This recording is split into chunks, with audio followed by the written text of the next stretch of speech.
जय श्री राम। सत हनुमान। अयोध्या कांड में इस समय हम जो प्रसंग पढ़ रहे हैं वो बड़ा ही प्यारा है। इसे पढ़ते पढ़ते प्रभु राम के लिए मन में प्रेम और बढ़ने लगता है।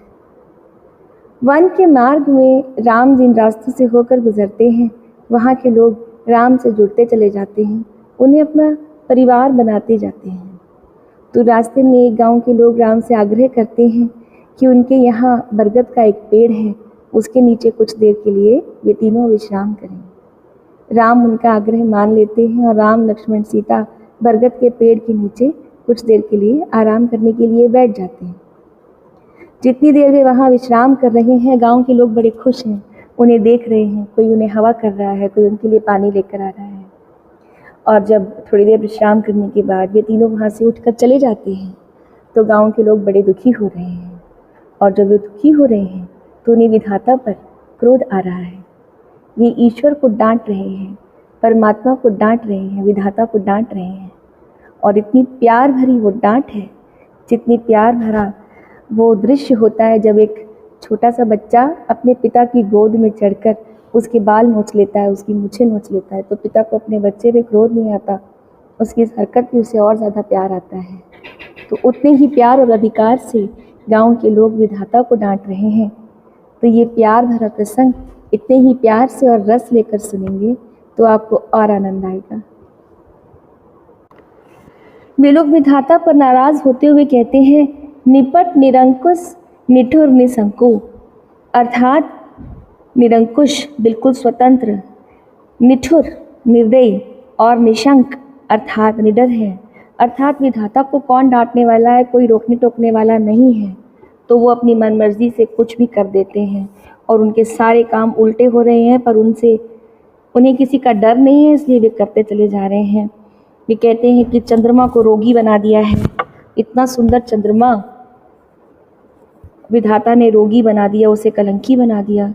कल्प वृक्ष को उन्होंने जड़ बना दिया है और समुद्र जो जल की राशि है उसे इतना खारा बना दिया है। तो विधाता को जितनी सुंदर चीज़ें हैं उन्हें बिगाड़ने में आनंद आता है।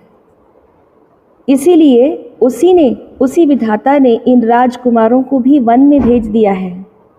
तो इस विधाता को कौन डांटे, कौन समझाए? ये तो निशंक हो गए हैं, निरंकुश हो गए हैं।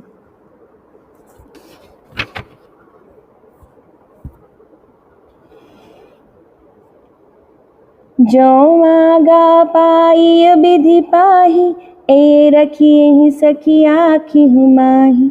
जे नर नारी नावसर आए, तिन सिय राम न देखन पाए। यदि ब्रह्मा मांगे से मिले तो हे सखी, हम उनसे मांगकर इन्हें अपनी आंखों में ही रख लें। जो स्त्री पुरुष इस अवसर पर नहीं आए वे सीता राम जी को नहीं देख सके। सुनि स्वरूप बूझहि अकुलाई, अब लगी गए कहाँ लगी भाई। समरथ धाई बिलो कहीं जाई, प्रमुदित फिरहि जन्म फल पाई। जो उन्हें नहीं देख पाए उनके सौंदर्य को सुनकर वे व्याकुल होकर पूछते हैं कि भाई अब तक वे कहाँ तक गए होंगे। और जो समर्थ हैं वे दौड़ते हुए जाकर उनके दर्शन कर लेते हैं और जन्म का परम फल पाकर विशेष आनंदित होकर लौटते हैं। अबला बालक वृद्ध जन, करमी जहि पछताही। होहि प्रेम बस लोग इमि, राम जहाँ जहाँ जाहि सियावर राम। जय जय राम मेरे प्रभु राम, जय जय राम।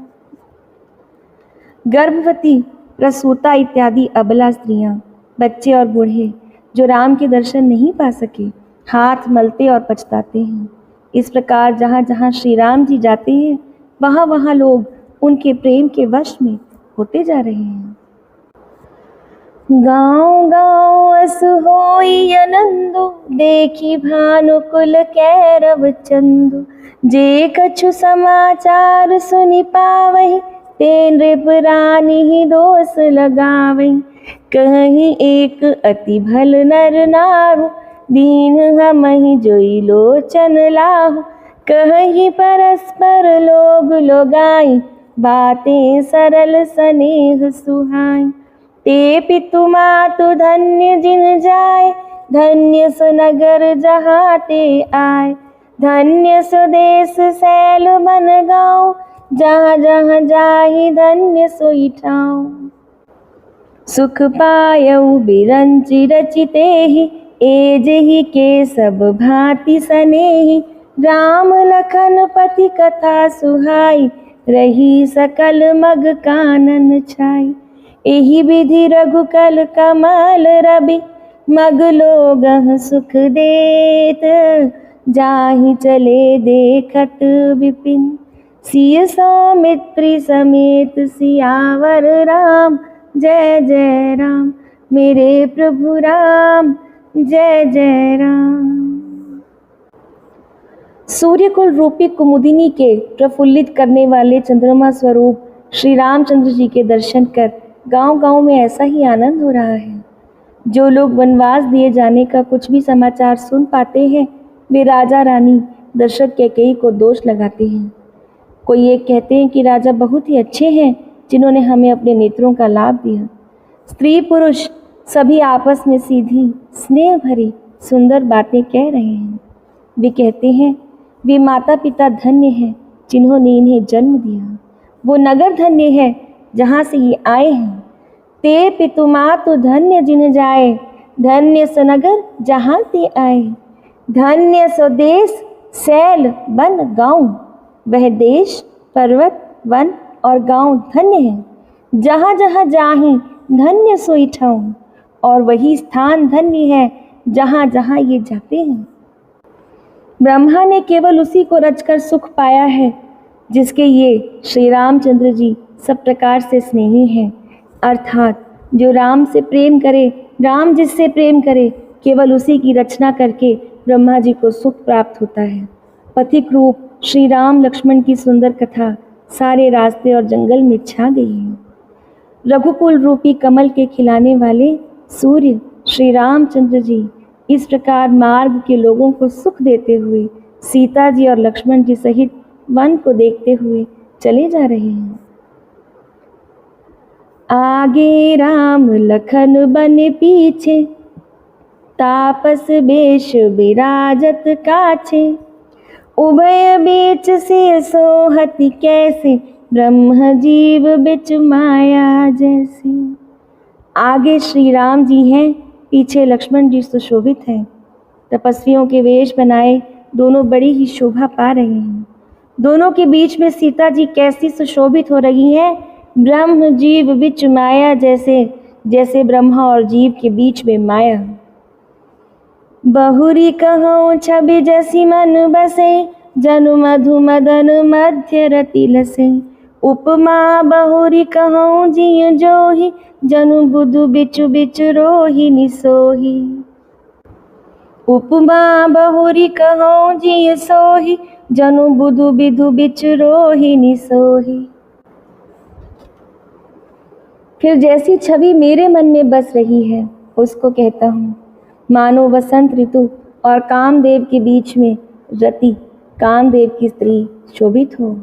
फिर अपने हृदय में खोज कर उपमा कहता हूँ कि मानो बुध चंद्रमा के पुत्र और चंद्रमा के बीच में रोहिणी चंद्रमा की स्त्री सोह रही हो।